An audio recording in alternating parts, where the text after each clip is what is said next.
Hello and welcome. It's 10 a.m. on Monday, the 16th of June. You're tuned into our mid-morning newscast here on ARIRANG TV. Let's take a look at what's making the headlines. Korea's main opposition party demands Prime Minister nominee Moon Chang-keuk withdraw, despite his apology for his controversial remarks about Korean women who were forced into sexual slavery for Japanese soldiers during World War II. President Park Dae-chul is about to depart for a week-long tour of Central Asia. She will seek more business opportunities in the energy-rich region and promote her Eurasia Energy and Infrastructure Initiative. Plus, Korea warns the Japanese government against watering down the 1993 Kono statement, in which Tokyo acknowledged and apologized for its wartime system of sex slavery. Tokyo's review is out this week. But our top story this morning, Korea's rival political parties are wrangling over whether to go ahead with the Prime Minister-designate Moon Chang-keuk's confirmation hearings amid the increasingly heated debate over his controversial views on history. Our Myung-kil has this report. A motion calling for parliamentary confirmation of the new Prime Minister nominee, Moon Chang-keuk, will be submitted to the National Assembly on Tuesday. The ruling Saenuri Party has jumped to Moon's defense, saying he needs to be given a chance to be vetted through a confirmation hearing. Party spokesperson Park Dae-chul accused the main opposition New Politics Alliance for Democracy, or NPAD, of not giving Moon a chance. The main opposition bloc is not even giving the nominee a chance to be questioned on stage. Not holding a confirmation hearing is anti-democratic and goes against the people's will. The ruling party has attacked the opposition bloc, accusing it of using the controversy surrounding Moon to score political points. However, the NPAD, which has been concentrating fire on Moon's questionable comments regarding historical issues, continues to demand his withdrawal. If Moon stays on, it will be an insult to the people, turn Korea into a pathetic nation, cast doubt on President Park's concept of a nation, and bring ridicule to the Saenuri Party. In a lecture delivered at his church a few years ago, Moon said Japan's colonization of Korea and the division of the Korean peninsula was all part of God's will. The presidential office plans to submit a request to the National Assembly on Tuesday, asking lawmakers to vet the nominee. Once the request is filed, legislators have 20 days to vote on the appointment.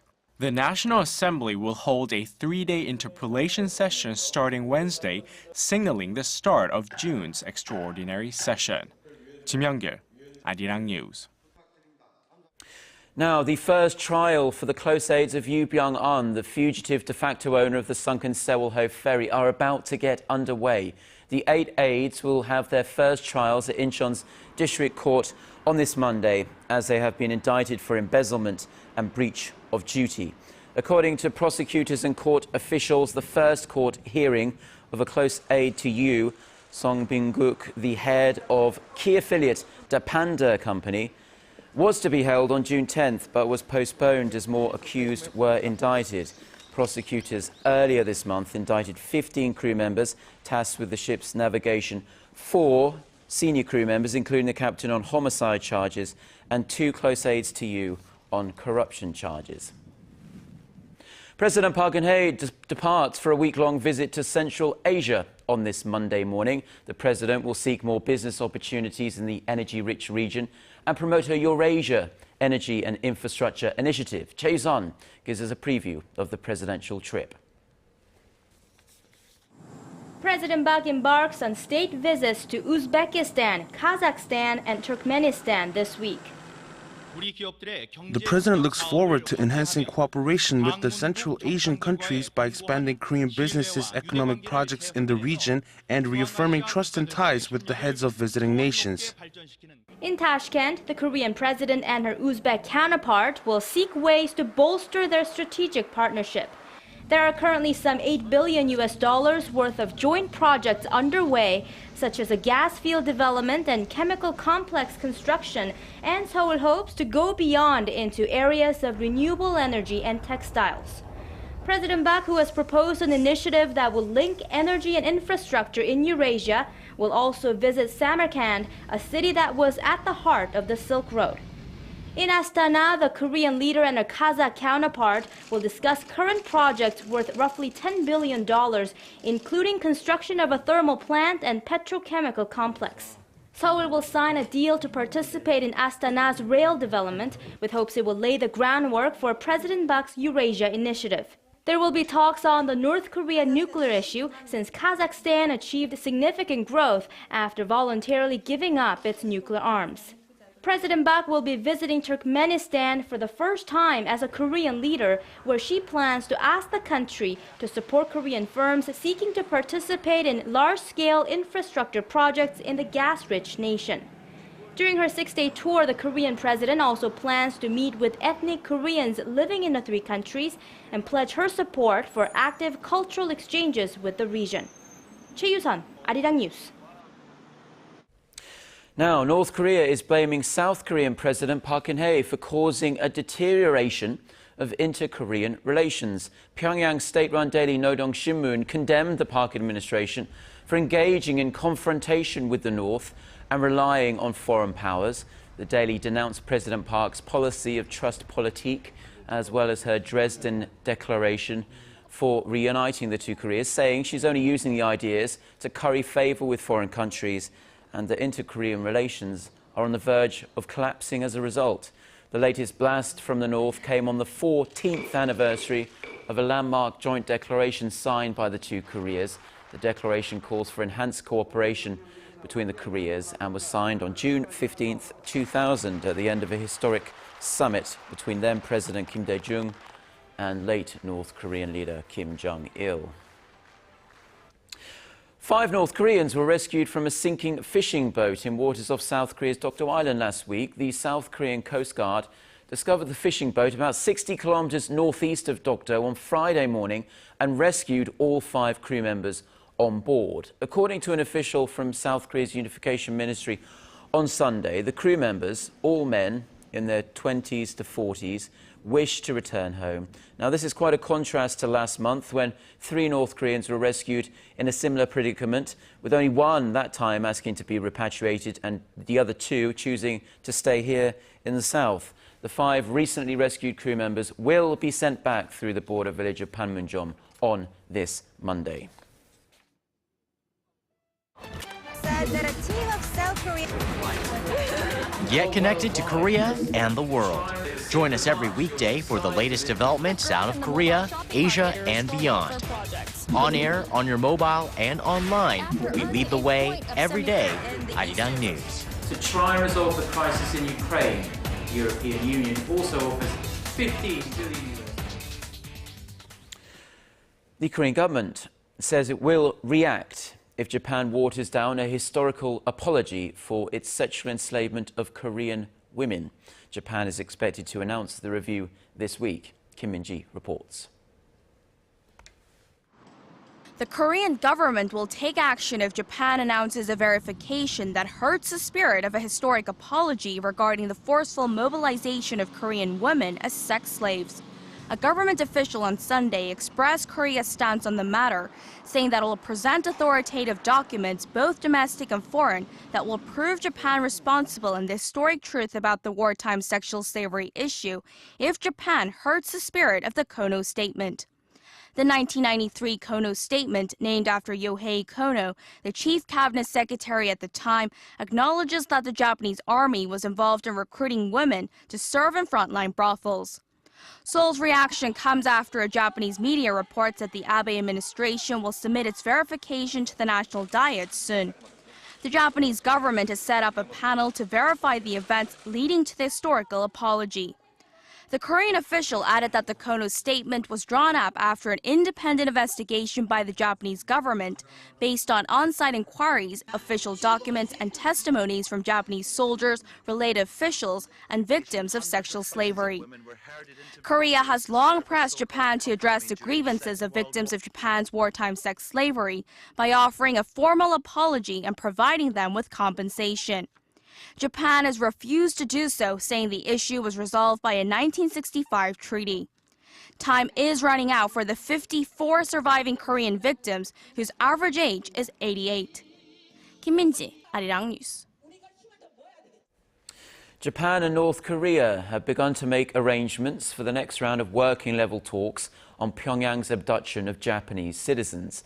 Japanese government sources say the talks could take place late this month, as Pyongyang is expected to set up a special panel to reinvestigate its abductions of Japanese citizens by then. The latest move is part of a deal in which Pyongyang will investigate the abductions in exchange for sanctions relief from Tokyo. Japan plans to call on North Korea to investigate the whereabouts of 77 missing Japanese for whom abduction cannot be excluded as a possibility, as well as the 12 people who are officially recognized by Tokyo as abductees. Critics feel Japan is placing its relations with neighboring nations in jeopardy by pushing ahead with this deal. Back here in South Korea, and the central bank will not raise the key interest rate unless the country achieves a growth rate of 4%. This comes from the Bank of Korea's governor, Lee Ju-yeol. At a recent dinner with reporters, Lee made it clear that he was not hinting at a possible rate hike when he mentioned in April that it made sense to do so if the economy were recovering. Noting that economic conditions have changed since April, Lee said he will make decisions on the bank's policy direction after seeing the economic indicators next month. When asked about the nominee for Finance Minister, Choi Kyung-hwan, the BOK chief said he doesn't actually know Choi personally, adding that the central bank and the finance ministry should accept the fact that they both have different responsibilities and should respect those roles. Now, on a lighter note, some T-shirts here in Korea are catching the eyes of shoppers with their very unique designs. The designs are actually pictures drawn by students with autism, and they are receiving rave reviews. Paulie reports. A selection of T-shirts at the supermarket grabbed the attention of a shopper. I'm here to buy clothes for my nephew. I'm going to buy him one of these T-shirts because the designs are unique and pretty.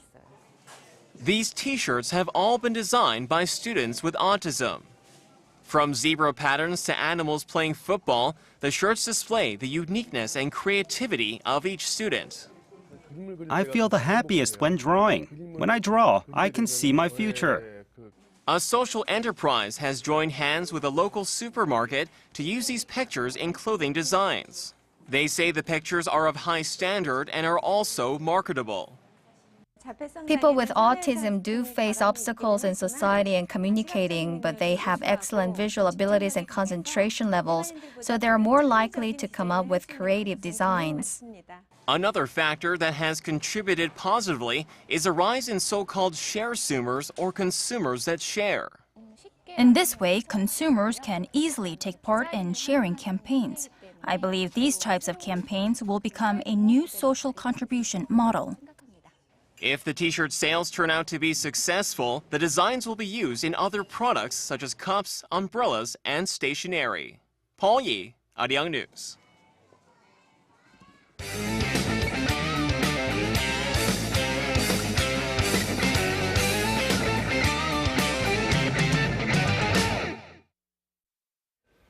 And a good morning to you all as we continue on with our 2014 Brazil World Cup coverage, as 3 matches took place earlier on today, including some close and exciting match. So let's take a look at the highlights. Now, quite an exciting match here. Ecuador versus Switzerland, as Ecuador draws first blood in the 22nd minute of the match as Ener Valencia found the back of the net, giving Ecuador the early 1-0 lead. But thanks to some second-half goals from Switzerland, including Haris Seferovic in the 90+3 minutes, helps Switzerland take 3 points with a 2-1 victory. Now, meanwhile, France taking on Honduras. France just dominating the entire match, beating Honduras 3-0, thanks to Karim Benzema, who scores twice, including a penalty. And of course, last but not least, Argentina versus Bosnia-Herzegovina. Argentina up 1-0 thanks to an own goal earlier on, but Lionel Messi scores a brilliant goal in the second half. Now, Argentina does give up a goal late in the match, but holds on to win it 2-1. Now, quite a weekend in Brazil as fans saw some amazing finishes, including the monster upset like Spain's 5-1 loss to the Netherlands. But let's now take a look at some other wild finishes over the weekend. Of course, taking a look here, first off, Colombia, even without their star footballer Falcao on the team, they're still able to demolish the Greek defense, easily taking the match 3-0 in their Group C matchup.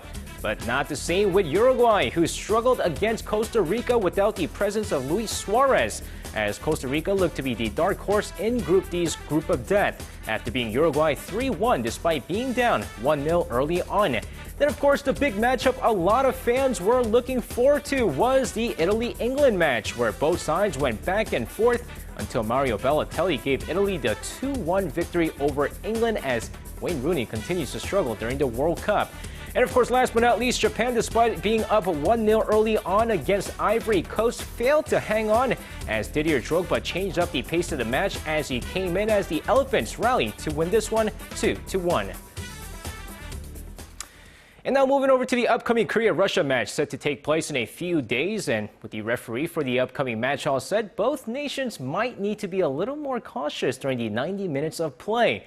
Now, Nestor Pitana, who became a FIFA referee starting in 2010, will be calling his first World Cup match in the Korea-Russia match later this week. However, it seems like both nations will have to be cautious during this match, as the 39-year-old referee is known to give out a lot of cards. In the 4 World Cup qualification matches he was a part of, gave out a total of 24 yellow cards. But not only that, in the Argentinian league, gave out a total of 138 yellow cards in 26 matches, averaging more than 6 cards per match. Meanwhile, Group H matchup between Korea and Russia will take place Tuesday, 7 p.m. local time. And now moving over to the Belgium national football team, this time another team that Team Korea will face off in their group stage matches, and it seems like injuries continue to be a problem for them going into their first match against Algeria. Now, Belgium already had an injury scare when Romelu Lukaku hurt himself during their tune-up match against Tunisia, saw 2 more players get injured during practice as Divock Origi and Kevin De Bruyne went to the hospital after getting hurt. Now, both players injured their ankle after colliding with their teammates during their training, but the team stated that they should be okay before their first match. And that's going to wrap it up for me. This has been SJ. Have a great rest of the day, and see you guys again for your sports needs.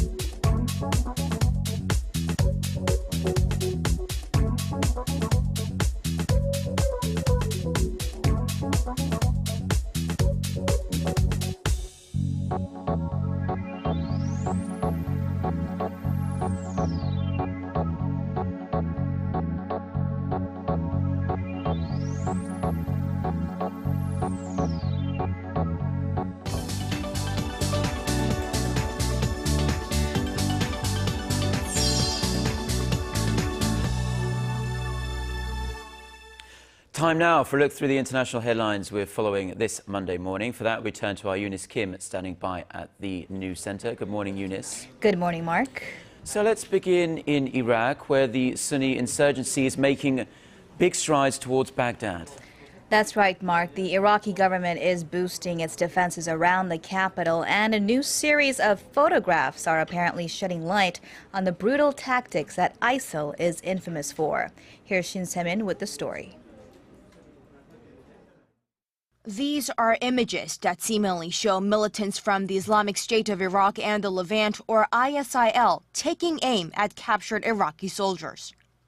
The photos, posted on a militant website on Saturday, end with the final image showing the bodies of the captured drenched in blood after being shot. Iraq's chief military spokesman confirmed the authenticity of the photos and said the images showed around 170 Iraqi troops who had been killed.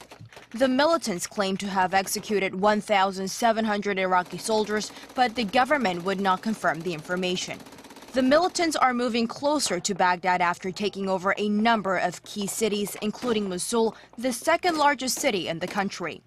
The Iraqi government has reinforced defenses around the capital. However, a series of explosions inside Baghdad killed over a dozen and left more than 40 injured. And according to a U.S. military official, around 150 U.S. Marines have been sent to Baghdad to help bolster security at the U.S. Embassy. Most of the staff are being evacuated to safer parts of Iraq or to neighboring Jordan. U.S. Defense Secretary Chuck Hagel ordered the USS George H.W. Bush to the Persian Gulf on Saturday, raising the possibility of imminent U.S. airstrikes. U.S. President Barack Obama, however, said on Friday that any strike in Iraq will have to be coordinated with a thorough plan from Iraq's political leaders to set aside their sectarian differences.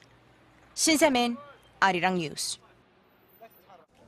Next, we'll turn to the continuing crisis in Ukraine. Russia's state-run gas company Gazprom has reaffirmed Kiev of its deadline to come current on its gas bill or face an energy shutoff. Kiev owes nearly $2 billion in back dues and has about 5 hours to make a payment, which looks to be highly unlikely. Talks between energy representatives ended late last week without a solution to the energy standoff. Meanwhile, NATO released satellite images last week apparently supporting claims made by Kiev that Russian tanks had entered Ukrainian territory. A NATO official explained the first picture, dated May 30th, shows a Russian staging area in a border region with dozens of armored vehicles, but no tanks. A few weeks later, or rather a full week later, in the second picture you see there, shows most of those vehicles gone, possibly a result of the Russian pullback of forces there. And the third picture shows 10 battle tanks in place, dated last Wednesday, one day before Ukrainian President Petro Poroshenko accused Moscow of moving tanks to cross into the region. And Afghanistan has wrapped its second round of presidential elections in what would be the country's first democratic transfer of power in its history. And as votes were being tallied, the camps of both candidates are saying by their count, they are leading. In the running to succeed President Hamid Karzai are Abdullah Abdullah, a former foreign minister and the clear frontrunner in the first round of the polls, and former World Bank economist Ashraf Ghani. The vote was held in the midst of Taliban violence that killed more than 60 and injured dozens of others. Election authorities say 7 million Afghans came out to vote by an early count.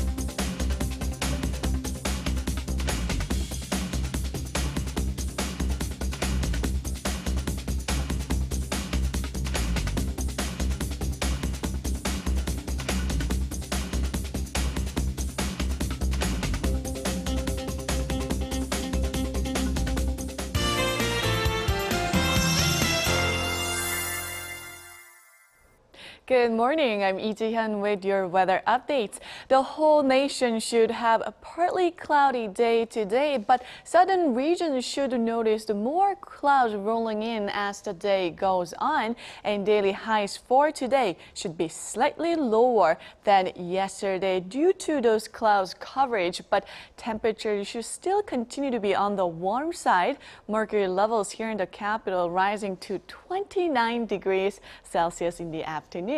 And the remainder of the week looks like more of the same with increasing temperatures and lots of sunshine. No shower is in store for here in Seoul, but the monsoonal front will approach to Jeju Island on Tuesday, which is tomorrow, and southern coast will be affected by it later in the week. With that in mind, let's take a closer look at the readings for today. The afternoon high in Seoul will rise to 29, while Daegu tops out at 31, and Gwangju and Busan should climb to 28 and 26 later in the afternoon. Now let's see how other regions are looking. It looks like down on Jeju should see a high of 23. Daejeon and Dokdo will reach 28 and 26 respectively, while Mount Kumgang tops out at 20. Well, that's all for Korea, and here's the global forecast for viewers around the world.